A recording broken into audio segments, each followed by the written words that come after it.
2 people found dead in the landing gear of a plane. Oh, wow. A pretty grim discovery. Yeah. A JetBlue plane at Fort Lauderdale-Hollywood International Airport. Okay. CBS News Miami. That's our source for today's deep dive. All right. And we're going to try to unpack what happened here, learn a little bit more about stowaways. Yeah. It seems like every time we hear about a story like this, it's a tragedy. Absolutely. Yeah. So the article tells us that this plane originated in the Dominican Republic. Oh, okay. What can you tell us about the dangers of stowing away in a plane's landing gear? So many dangers like it. I mean, the first thing that comes to mind is the cold. Yeah. Extreme cold at high altitudes. I mean, you're talking temperatures that plummet to well below freezing. Wow. Then you've got to worry about the lack of oxygen as the plane climbs higher and higher. And of course, the landing gear itself, I mean, it's not designed to carry people. Yeah. And the force of it deploying and retracting during takeoff and landing makes survival almost impossible. Yeah. I mean, just thinking about someone being crushed in there, it's just horrible. Statistically speaking, what are the chances of survival? It's grim, unfortunately. Studies have shown that only about 1 in 4 stowaways actually survive the journey. Wow, that's a really sobering thought and a good reminder of just how risky this is. This begs the question, what leads someone to such a desperate act?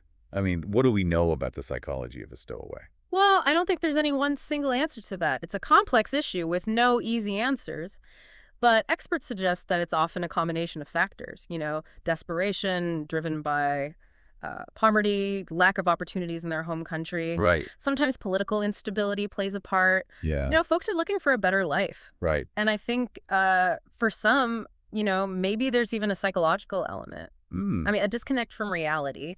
They don't truly grasp the risks involved. So it's more than just security lapses. There are some pretty serious societal issues at work here. Absolutely. I mean, this case highlights that, the lengths people will go to for a chance at a different life. Yeah. I mean, it's a global issue, this, migration. And you mentioned, this flight originated from the Dominican Republic. Right.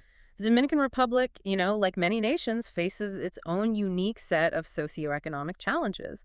And while we can't speculate on the specific motivations in this case, this tragedy forces us to really confront that broader context. Right. And it really makes you think about airport security. And how could something like this even happen? What are the current security measures like in place to prevent these kinds of incidents? Yeah, well, airport security is always evolving, layers of measures designed to, detect threats, deter threats. You've got physical barriers, surveillance systems, baggage screenings, passenger checkpoints. It's a whole network of protocols. The real challenge is maintaining effectiveness in these high traffic environments with limited resources. Yeah. And I imagined it's also like an arms race between security measures and people determined to kind of circumvent them. You got it. And it's not just about the technology either. The human factor is huge. Requires constant vigilance from security personnel.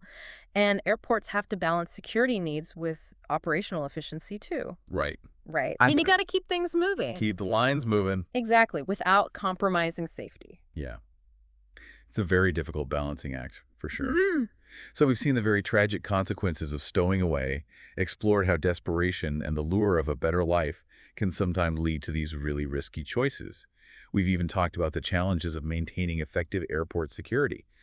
This leaves us with a lot to think about, doesn't it? It really does. It forces us to think about, are we doing enough to address those root causes of migration? Can we create, safe and legal pathways for folks? I mean, it's a big question. Yeah. No easy answers, but it's a conversation worth having. Yeah, for sure. Something for all of us to think about. Absolutely.